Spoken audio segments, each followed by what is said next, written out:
iki kibanza turimo murabona ko ari ku nkombe ya Ndahangwa, kera twacita ko ari mu kigobe ca Ndahangwa.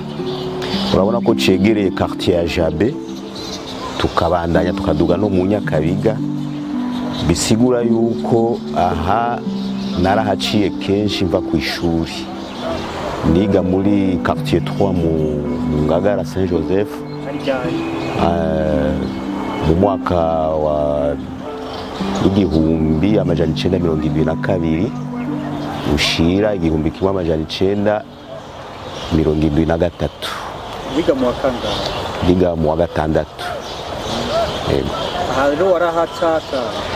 Je narahaca mvuye ku ishuri cyane cyane, urabona ivy'amabisi vyari bigoye. Tazanta twaca hariya kuri Ene, tuciye kuri Ene tubonye yuko haduteye ubwoba bw'ico gihe. Hari igihe nyene twari mu ntambara hajya kuri Ene, urabona ko yigeze gufa n'abanyeshuri, n'amapatrouille y'irya kambi yari hajya, ariyo kambi bita DCA. Tumaze kubona yuko abasoda bamaze gushwara kijya kiyaya ca Kigobe, twaca twicira epfo. Twaca duca ngaha ku Gitarugwa tukadugana iyi avenue ya Imprimerie, kuko neza ico gihe yari mu ishamba. Quartier Jabe nta yari hari, rijya barabara ntiryari goudronné, ryari ry'ivu. Ijya Imprimerie ryari ry'ivu, tugenda buke tukashika twese mu Nyakabiga nk'abana bavuye ku ishuri nyene. Normalement abana bagenda bari en groupe. Bikana yuko atabibazo by'umutekano mwagira muronka muciye neza. Bon, aha hepfo kuko ijya nzira yo guca kuri Ene Saint Albert Ene tukajabuka niyo yari ya hafi, mugabo twayeshapa kubera umutekano, kuko hari igihe kimwe abanyeshuri bahajya muri Ene baraduhakije turiruka. Undi munsi mu kuhaca twaraba nyene bari muri refectoire tukahaca, cange twabona yuko abasoda bariko baragira patrouille bajya muri ajya amashamba y'ipamba, twaca tucepfo. Ahepfo rero hariho vyari njanye, kuko abantu baranyuragirika, tukaca tucepfo. Urabona habita kwa Nteko Umutwe, hari akayira ka kera, tukaca tubandanya tukaduga no mu Nyakabiga. Aha rero twavuga yuko duherereye hari nk'abantu baba baratawe icyo gihe baba barishwe cyangwa n'umuzi. Oui, justement, kuko turavye nko ngaha, aha urabona hajya hameze nk'akavu, turiko turaduga hari aho twabona ibikona ari vyinshi. Tugiye kuraba ivyo bikona tugasanga ni kiziga c'umuntu. Ico kiziga c'umuntu ntitwamenye iyo caje kiva, mugabo urumva umwana aca kirabira kure akagira n'ubwoba. Urazi kera ntiwashobora kwegera aho umuntu yapfuye, ni ibintu byari biteye ubwoba.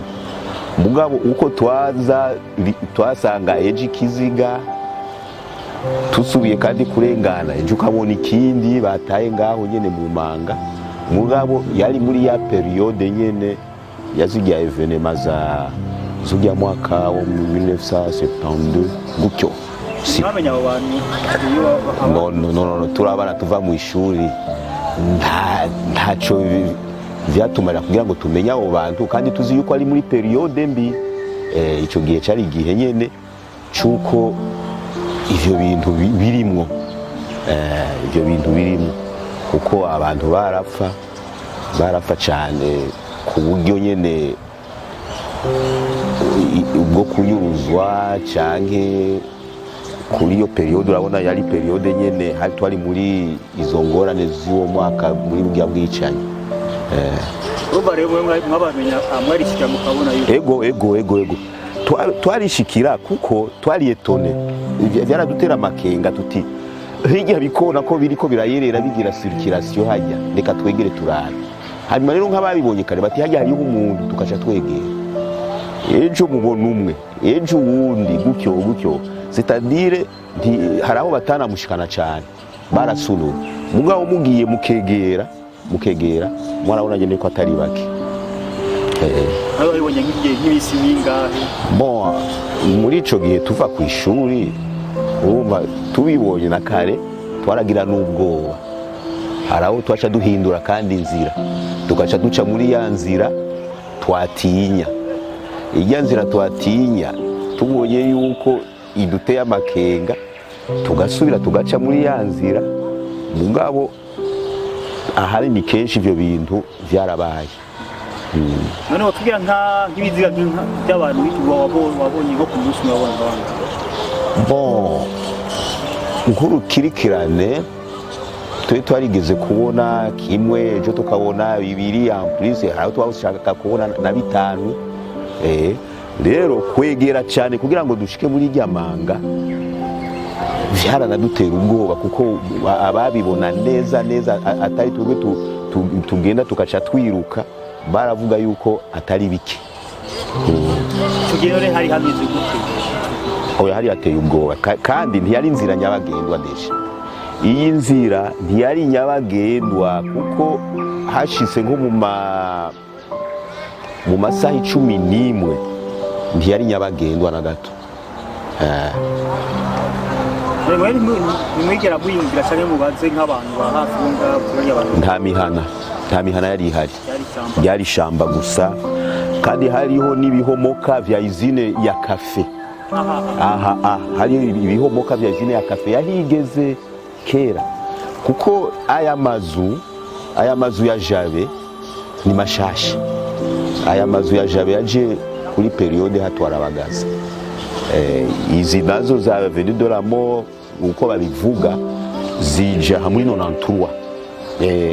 Muri 90 ntizari zihari, sije muri 93. Urumva rero uko ngaha byari shamba gusa. Ibi biti rero, ibi biti biproteja iyi vale ya Ndahangwa nta byari bihari. Oya, nta byari bihari. Meme warashobora kubuturuka hariya mu ntuze hariya mu Ngagara uravye ngaho ukabona ko ari ikintu kidasanzwe. Ibyo biziga byaba ari iby'abagore? No, nta by'abagore twabonye, abagabo gusa. Byari byambaye impuzu? Yego, hari aho usanga ivyambaye impuzu canke ari impuzu imwe gusa, ngabo byari vyambaye, mugabo kenshi usanga bambaye munsi gusa, apana amashati. Amaraso mwaba bisanga? Bon, kenshi usanga byaronekanye, byaramaze kuvyimba. Ugerageze nko guharura nk'ibiziga wabonye nk'ibingana? Ngereranye 4-7, ibine canke indwi by'abagabo gusa.